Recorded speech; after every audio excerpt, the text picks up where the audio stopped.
સુશાસન વિકાસ અને એકતાના નવા અધ્યાયની સાથે આથી વાવ થરાદ જિલ્લો સત્તાવાર રીતે અસ્તિત્વમાં આવ્યો છે।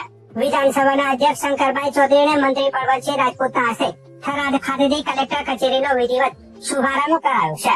આ સાથે 4 નવા તાલુકાઓ ઓગળ, ધણીધર, રાહ અને હડાદ પણ અસ્તિત્વમાં આવ્યા છે। થરાદ ખાતે નવી જિલ્લા કલેક્ટર કચેરી, જિલ્લા પોલીસ અધિક્ષક કચેરી અને જિલ્લા પંચાયત કચેરી સહિતની કચેરીઓ અસ્તિત્વમાં આવી છે। સરહદી વિસ્તારના નાગરિકોની વર્ષો જૂની માંગણી પૂર્ણ થતા થરાદ ખાતે બહોળી સંખ્યામાં નાગરિકોએ નવા જિલ્લા શુભારંભ વખતે ઉજવણી અને નવીન વાવ થરાદ જિલ્લામાં થરાદ, વાવ, સુઈગામ, પાભર, દિયોદર, લાકડી અને નવીન 2 તાલુકા ભીમા અને રામ મળીને કુલ 8 તાલુકાનો સમાવેશ કરાયો છે। ત્યારે નવનિર્મિત જિલ્લામાં 8 તાલુકા, 2 નગરપાલિકા, 416 ગામડાઓ તથા 9,78,840 વસ્તીનો સમાવેશ થાય છે। બનાસકાંઠા જિલ્લામાં પાલનપુર, ડીસા, વડગામ, દાંતીવાડા, દાતા, અમીરગઢ, ધાનેરા, કાંકરેજ સહિત નવીન 2 તાલુકા, ઓગળ અને હડાદ મળીને કુલ 10 તાલુકાનો સમાવેશ કરવામાં આવ્યો છે।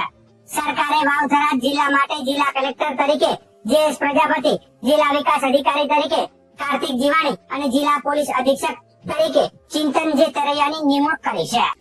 અને ગાંધી જયંતિ બને છે। આ સરહદી વિસ્તારના પ્રજાજનોની સુખાકારી વધે તે માટે દેશના પ્રધાનમંત્રી મોદી સાહેબના માર્ગદર્શનમાં આપણા માન્ય મુખ્યમંત્રી શ્રી ભૂપેન્દ્રભાઈ પટેલ સાહેબે અને તેમની કેબિનેટે નવા વાવ થરાદ જિલ્લાના નિર્માણનું જાહેરનામું અને તેની શરૂઆત આજે ગાંધી જયંતિના દિવસથી વિજયાદશમીના દિવસથી નક્કી કર્યું। હું દેશના પ્રધાનમંત્રી મોદી સાહેબ અને માન્ય મુખ્યમંત્રી શ્રી બંનેનો હૃદયથી આ વિસ્તારના પ્રજાજનો વતી આભાર માનું છું। આજે આ કાર્યક્રમની અંદર આ કાર્યાલય અને તમામ કચેરીઓ જિલ્લાની અને તાલુકાની, નવા તાલુકાની અંદર ઓગળ તાલુકો, ધરણીધર તાલુકો, હડાદ તાલુકો અને રાહ તાલુકો, તેની પણ કચેરીઓનું કામ આજથી જ ચાલુ થાય તે માટે માન્ય પ્રભારી મંત્રી માન્ય શ્રી બળવંતસિંહજી રાજપૂત તેઓ પ્રત્યક્ષ અહીંયા આવ્યા છે। હું આભાર માનીશ માન્ય મંત્રીશ્રી અને માન્ય મુખ્યમંત્રીશ્રીનો કે તેમણે ઇનિશિયેટિવ લઈને તાત્કાલિક કલેક્ટરશ્રી, જિલ્લા વિકાસ અધિકારીશ્રી, જિલ્લા પોલીસ વડા અને તે સાથે તમામ સ્ટાફની પણ એડહોક નિમણૂક આજે કરી છે। આજથી જ આ કચેરીઓની શરૂઆત થવા માટે પુનઃ આ વિસ્તારના પ્રજાજનો વતી, આ સરહદી વિસ્તારના ખમીરવંતા પ્રજાજનો વતી તેમની અપેક્ષા અને આકાંક્ષાઓ વતી હું રાજ્યના મુખ્યમંત્રીશ્રીનો હૃદયથી ખૂબ ખૂબ આભાર માનું છું।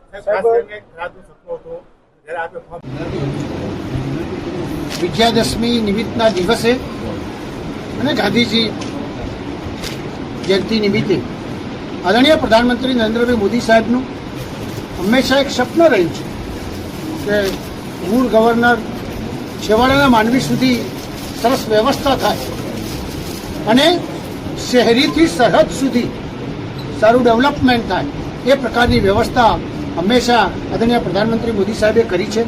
એના ભાગરૂપે જ ગુજરાતના મુખ્યમંત્રી આદરણીય ભૂપેન્દ્રભાઈ પટેલ સાહેબે એ જ તરફ આગળ વધીને આજે ગુજરાતની અંદર 1 જિલ્લો અને 17 તાલુકાઓનું આજે લોકોના હિત માટે, લોકોને નજીકતા પડે, સુવિધા પ્રાપ્ત થાય પ્રકારની વ્યવસ્થા કરી છે।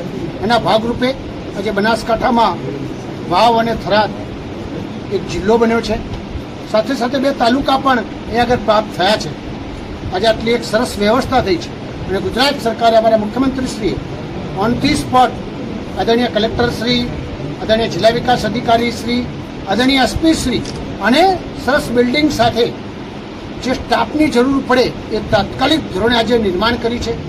ખરેખર હું ખુદ જે લોકોએ આમાં રસ લઈને લોકહિત માટેનું કામ કર્યું છે એવા અમારા ગુજરાતના અધ્યક્ષ આદરણીય શંકરભાઈ સાહેબ અને એમની ટીમનો ખૂબ દિલથી આભાર માનું છું। એટલા માટે કે છેવાડાનો માનવી ઠેઠ પાલનપુર સુધી જાય, આખો દિવસ એનો ટાઈમ થાય અને જિલ્લાથી અનેક પ્રકારની વ્યવસ્થા થાય।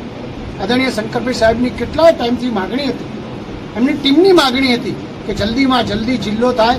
મને પણ ખ્યાલ છે ઘણી બધી ફેર સાહેબ ઉઘરાણીના રૂપમાં પણ ઝડપથી વ્યવસ્થા થાય એ પ્રમાણે હું આજે શુભ દિવસ જ્યારે આવ્યો છે ત્યારે બંને અધિકારીશ્રીઓએ જ્યારે બધા જ અધિકારીશ્રીઓ ચાર્જ સંભાળી લીધું છે, હું ખાતરી આપું છું ગુજરાતના મુખ્યમંત્રીશ્રી વતી સરકાર તરફથી અને ખાસ કરીને શંકરભાઈ સાહેબનો વિસ્તાર છે, એમની ટીમ છે, ખૂબ આ જિલ્લાનો વિકાસ થવાનો છે. સાહેબે જે ભૂતકાળમાં વાત કરી હતી એ બધા સપના તો એમને પૂર્ણ કર્યા છે. હજી ઘણી બધી વસ્તુઓની વ્યવસ્થા થાય એ પ્રકારની શુભકામનાઓ પાઠવું છું. આ જિલ્લામાં દરેક અહીંયા આગળ આવે એનું બહુ નિરંતર સારી રીતે કામ થાય અને ગુડ ગવર્નરનો સાચો અર્થ, સાચા આજે ગાંધીજીની જયંતિ નિમિત્તે એ દિવસ આપણને સૌને યાદ રહે કે આજની શુભ શરૂઆત આજે શરૂ થઈ ગઈ છે. સાહેબ, વાવ થરાદ જિલ્લાનું નિર્માણ થયું છે. બેરોજગાર યુવાનો અને લોકો માટે પ્રથમ કામ કયું હશે? સૌથી પહેલા જીઆરડીસી સાહેબે જે કીધું તે મંજૂર થઈ ગઈ છે. ટૂંક સમયમાં જીઆરડીસીનું કામ ચાલુ થઈ જવાનું છે અને બેરોજગારી મને આત્મવિશ્વાસ છે કે 25,000થી વધારે લોકોને રોજગારી અહીં પ્રાપ્ત થવાની છે.